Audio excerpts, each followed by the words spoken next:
Hi, I'm Lisa MacLeod, the Member of Provincial Parliament for Nepean. Again, this week I am joined by Nolan Quinn from Stormont, Dundas, and South Glengarry. And Stéphane Sarrazin from Glengarry, Prescott, Russell. And together, as three Eastern Ontario MPPs, we're the hosts of the podcast Sunrise Eastern Ontario. So it's been a few weeks since we've been together. We've all been out in our community. We've been back at Queen's Park. Lots is going on, but we're all wearing our poppies. And so I think before we get started, it would be great if we could talk a little bit about our veterans, our serving men and women, and of course all the remembrance services that the three of us, as well as all Ontarian MPPs, will be participating in over the next few days. So I'm just going to probably start with you then, Stéphane. You've been a mayor of a municipality. You've been, I believe, you were a warden of your county, and now you're an MPP. So you've gone and you've participated in many occasions. What do you really? How do you observe Remembrance Day in your community? And are there any veterans or military men and women that you know from your community that we should really be talking about today? Yeah, I think, it's like, first of all, we've got like so many villages, in our riding, and it would be nice if we could attend to all of these ceremonies. Of course, they're mostly on the same day, so it's hard. And this year, I'm a bit sad because I will be going to Greece for the French Parliamentary Association. So, I will only be able to participate to a few of them because some of them were next week and I won't be able to be there. So, yeah, I'd like to thank, the Legions and the cadets for organizing these events. But, sadly, I won't be able to participate to a lot of them this year. And we also have another event in Hawkesbury where we have a chance to meet on the 11th of November and the 12th to meet a lot of people in Hawkesbury at an expo. But the Legion will be there and they will have a booth and, we will observe silence and we'll be doing celebration also. And it's, of course, more poignant this year than in many years past because of the events going on in Ukraine and in Israel, where they're both under attack by Russia and Hamas. And so being out there to support the men and women in Canada's military is very important. Absolutely. And it's a good opportunity to meet these, people who serve the country at these events because it seems like there's a lot of new people that do support these events and we can meet them and thank them for their service. And I know in my riding, there's one guy who actually, we remember him every year because he actually died in service in Afghanistan. Of course. Little Mr. Lorma. So yeah. I'm glad you mentioned Afghanistan because in the legislature this week, a former female parliamentarian from Afghanistan was in the gallery. And as she was being introduced, it was quite clear that this woman was basically run out of her country. So whenever we talk about the legacy of Afghanistan, I always think about the young women and the girls that were allowed to go to school as a result of Canada's participation in that conflict and war. And so we saw the evidence of that today when she had to flee to our country and for safety. Now, Nolan, you're newly elected. This will be your second Remembrance Day. You're already telling me that our mutual friend Eric Duncan and you just pop in a car together and you must go to 13 or so events. We go to a few. Yeah. So why don't you take us through what a typical day in Stormont, Dundas, South Glengarry is like? Definitely. So this year's a bit different, as Stéphane mentioned. It's spread out over 2 weekends. We've already had a few ceremonies. So Eric and a team of dedicated volunteers or committee, they did some refurbishment of about 4 cenotaphs throughout SD&G. So in the last couple of weeks, we've had 3 rededication ceremonies. So last weekend was downpour rain, but there were about 100 people there to be able to hear the stories.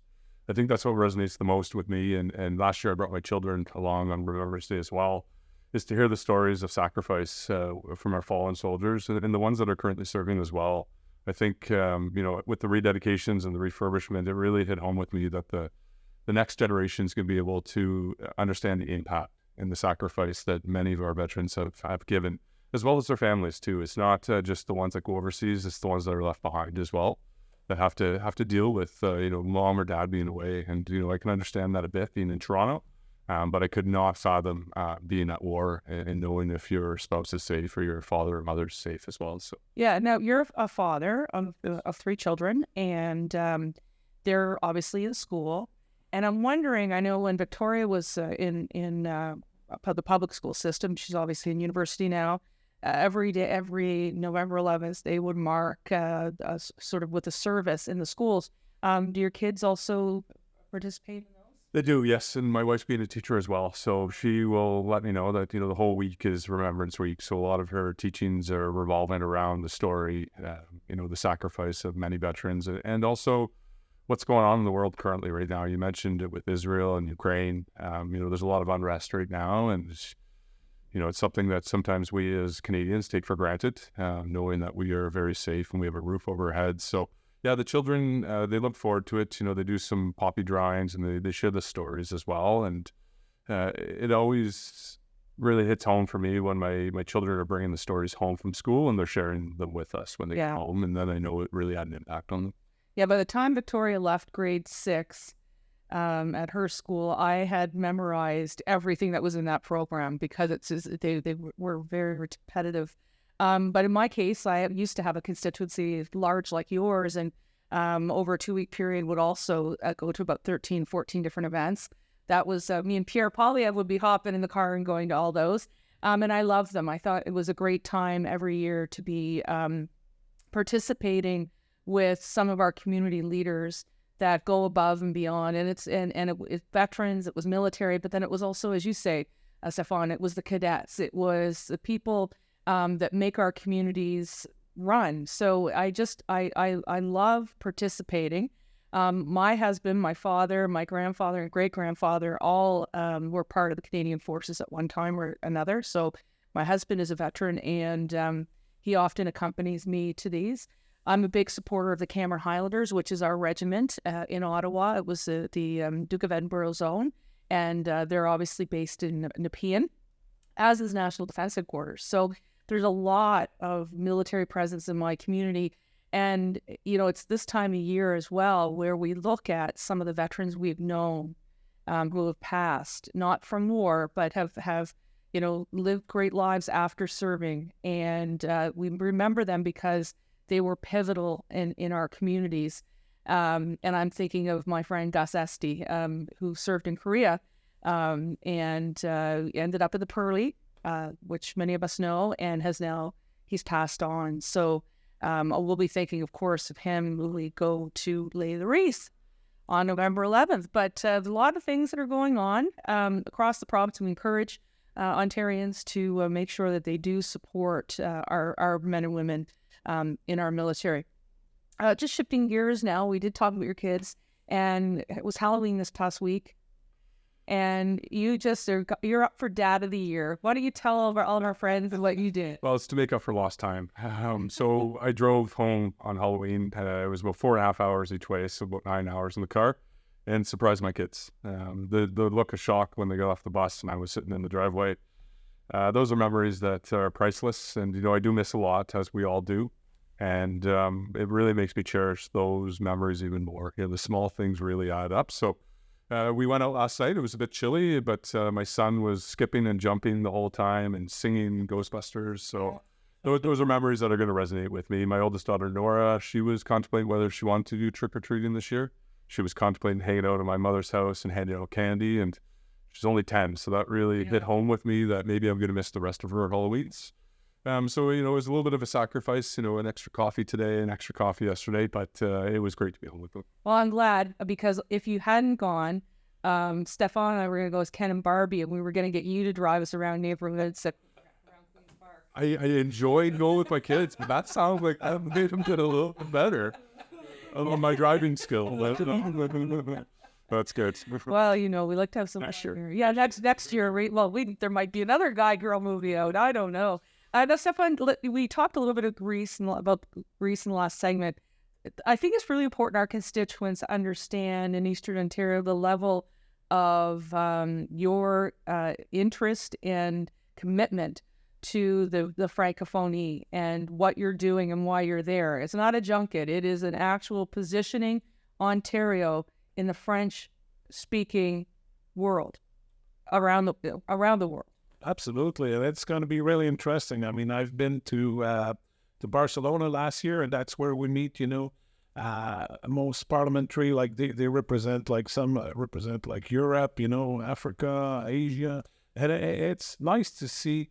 Like, honestly, before going to Greece, I didn't even know there was like French parliamentary in Greece. And the same thing with Barcelona, And so I think it's a great opportunity to learn about the Francophone story across the world and to represent the people from One thing I've always thought, and I mean, you're Francophone, you're living in Cornwall, which is bilingual. I think we talked about this on all of our episodes, Ottawa, obviously.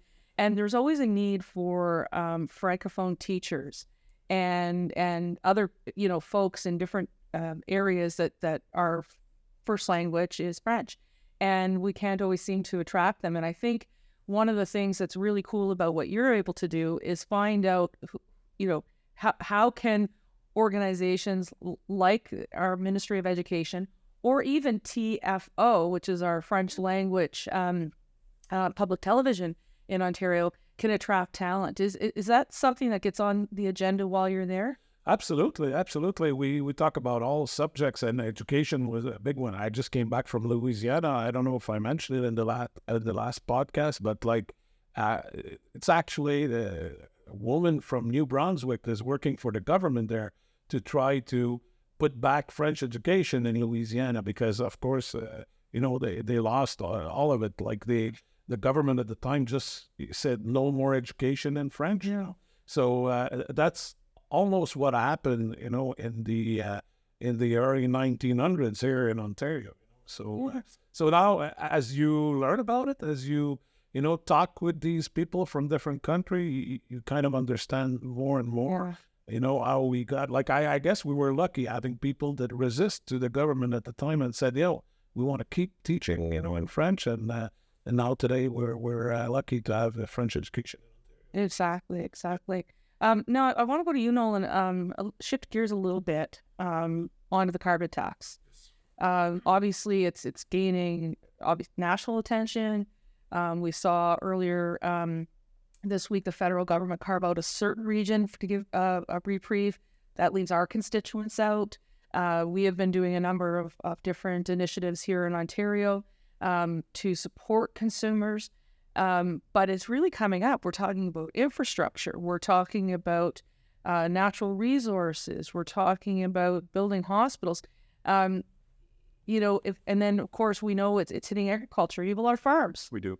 So how does that impact on your constituents? It's been a challenge. I was watching the news the other day and the farmer mentioned, we can't use a big battery to dry our crops. And that really resonated with me. It's been a really wet season in Eastern Ontario. I think you both know that as well. So the windows for them to get the crops off the field are very few and far in between. And the drying cost to be able to dry the grains is significant. So we're seeing that translate into everything. Even with my restaurant, the carbon tax is hitting us hard. Axe the tax. I can't stress that enough. But even in our household budgets, we're balancing everything. The food bill has gone up astronomically, and we're getting probably a quarter of what we used to get. Yeah. So it really does hit us on the home front. But you did imply, with the natural resource sector as well. I think it was Minister Smith mentioned it. Graydon mentioned, all the aggregates that go in. There's two Smiths on it this There are two Smiths on it. Yes, that's why I mentioned Graydon. But, all the aggregates that go into building our long-term care homes, our hospitals, our schools, they're being taxed as well. So it's trickling right through the whole economy. And, I heat on propane. And I know the heating oil was one that was carved out in the eastern provinces. And, majority of Ontario is on natural gas, but I am on propane. And anytime we have a wet fall, the cost of propane will go through the roof because the farmers need it. So significantly, the bill can double in the fall months. And just last week, I had my propane tanks filled for the season just to start. And it's $55 of carbon tax. And then we're getting taxed HST on top of that carbon tax. So, $55 just to start because you're adding that 13% onto that as well. So we're feeling it. Everyone I speak to is talking about the affordability crisis, as I'm sure with the both of you as well. And, we can't ignore it anymore that the carbon tax is driving up prices. Yeah. Oh, I think it was a good summary. Now, you're in the Ministry of Energy. You're a parliamentary assistant to Todd Smith, Minister of Energy, and I'm sure that this is an issue you guys have been working on steadily. Any programs or results or initiatives that you want to talk about? I guess, killing the carbon tax would be the solution because like Nolan's saying, it's on everything. And I was listening to the Ministry of, Agriculture, to the Minister of Agriculture this morning. She said like the price of carbon tax is about $65 a ton for the farmers, and if it keeps going, at the rate they're expecting it to raise, like the tax is going to be 150 a ton. 150 a ton. So that's ridiculous, I mean, we're all going to pay for that. And when we knocked at the door, what we heard the most is not like, is like the cost of living, and the housing. So like cost of living, we have to do something about it. Like But to me, Trudeau and the feds are going after the grocery business, and this is an easy win. Removing the carbon tax can be an easy win right away to make things more affordable instead of going after the CEOs of the grocery chains. So I'm very passionate that, removing that carbon tax, we'll see instant savings. Yeah, it hasn't fixed the economy. It has ruined the economy. It hasn't fixed the climate. No, we're actually pumping out more carbon than we were before the carbon tax in Canada. So we're actually increasing. And I think we're doing really good as a government. We're investing in nuclear power.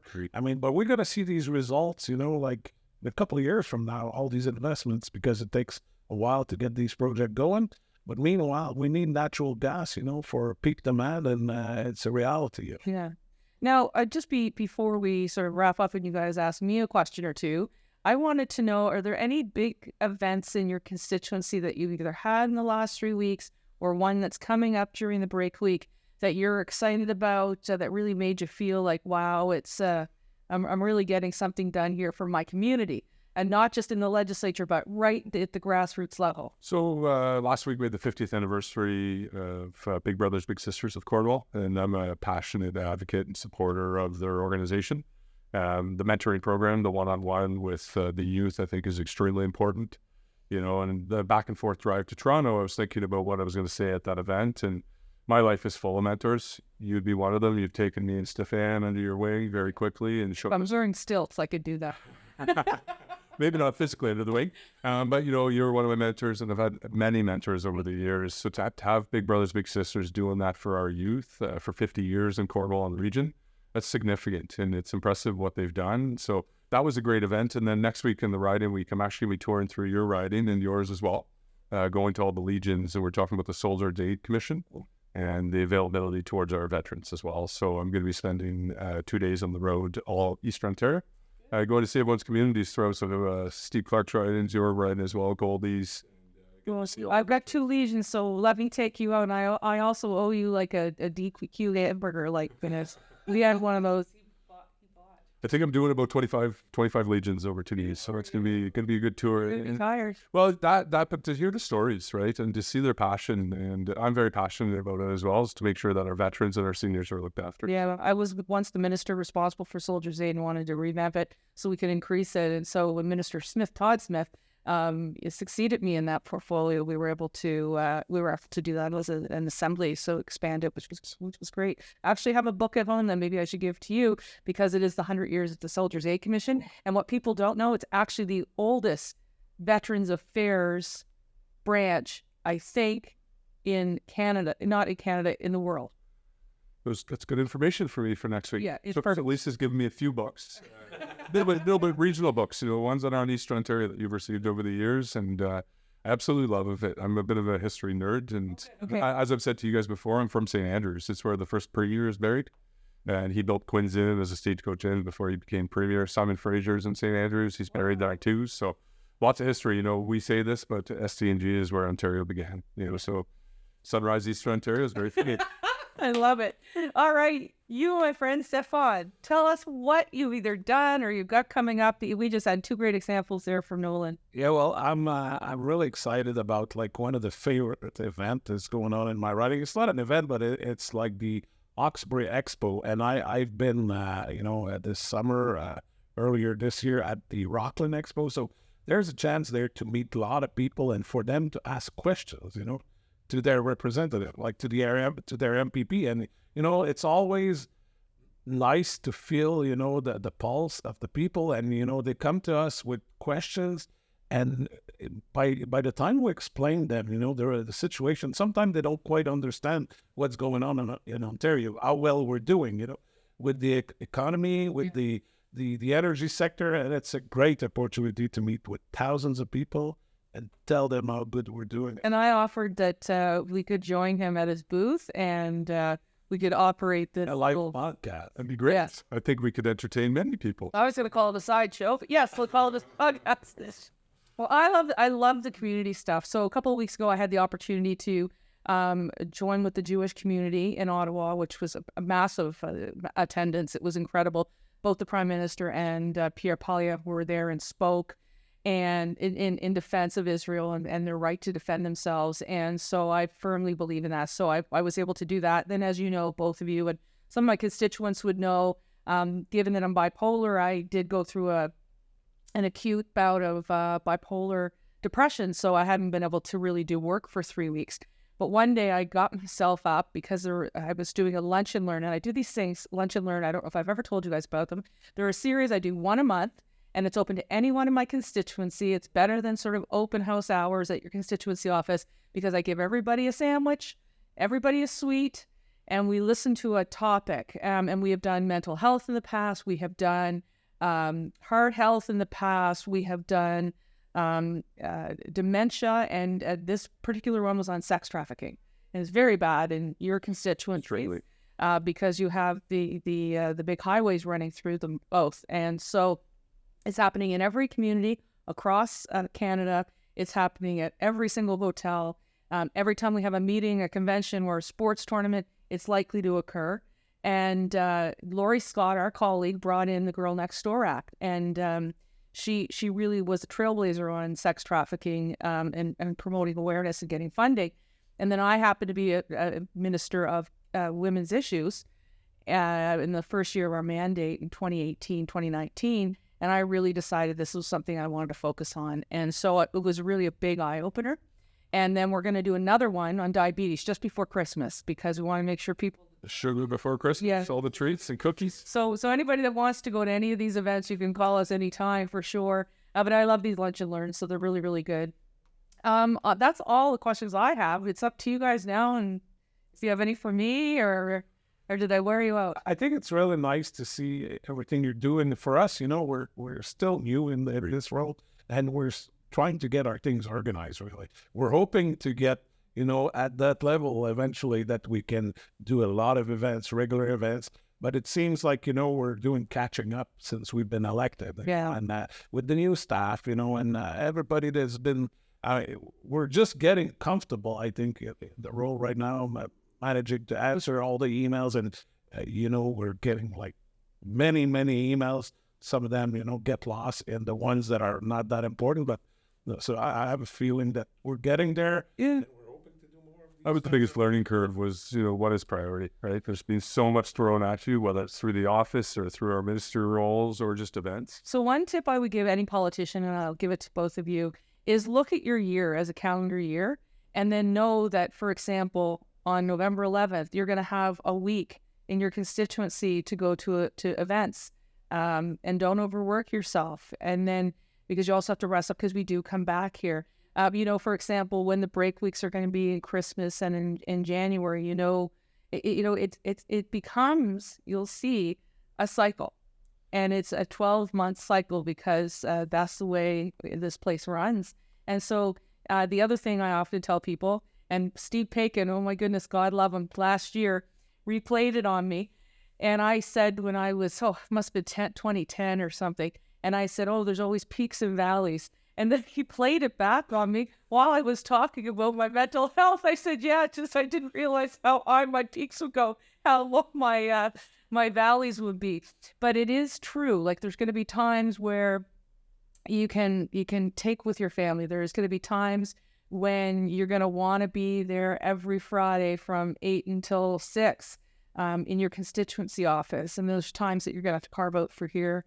And then the planning of it becomes a little bit easier. So I hear you. It is a cycle, but last year was a bit of a fragmented cycle. We came back early in the summer. We had a bit of training we had to do as well. And then I had a trip to Taiwan with the government right before Christmas. So the Christmas break was a lot of jet. You guys are frequent flyers. I thought when I was tourism minister, I got around. And I think that's the thing about like the role, when you're elected as an MPP, you don't know that you'll be sitting on 2 committees, and then you'll be parliamentary assistant to minister, which is both our case. And then, I represent the Francophone. So, like, there's a lot of work, and, it seems like, You're definitely juggling a lot. You got to prioritize, right? And that is a challenge. So I was looking forward to, as much as I do miss my kids, and I'll make sure I say that right into the camera, I miss my wife and kids, coming back to Toronto and having the structure and routine.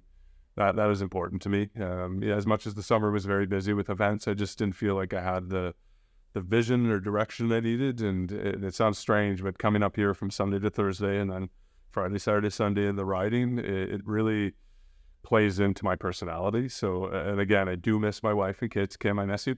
But ultimately, I do like the structure that coming to Queen's Park brings to the role. Yeah. When were you, same thing? And traveling is hard.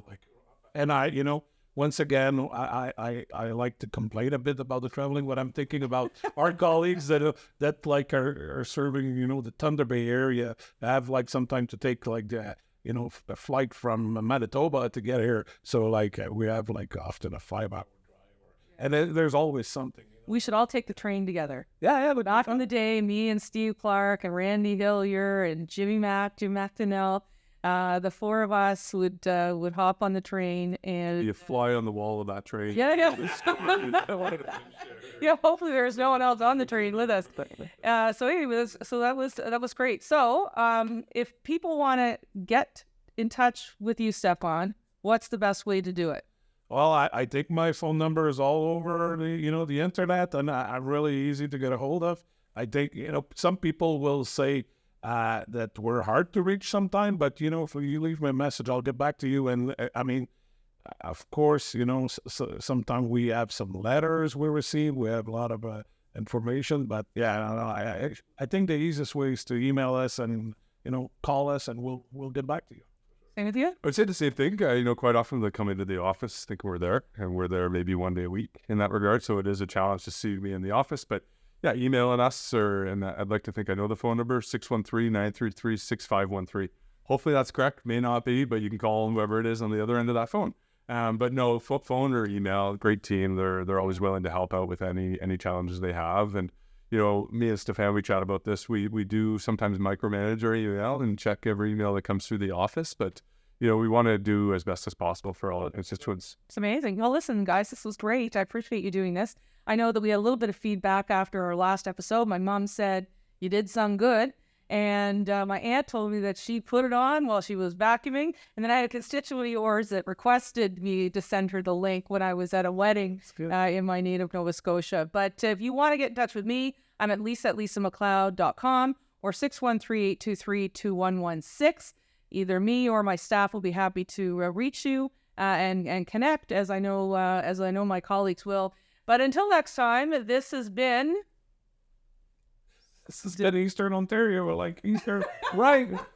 Sunrise. That coordinated for next time. Yeah, so it was Stéphane, Sarrazin, Nolan, Quinn, and Lisa MacLeod from Sunrise, Eastern Ontario. Until next time. I think you were asking our names. I was looking at it.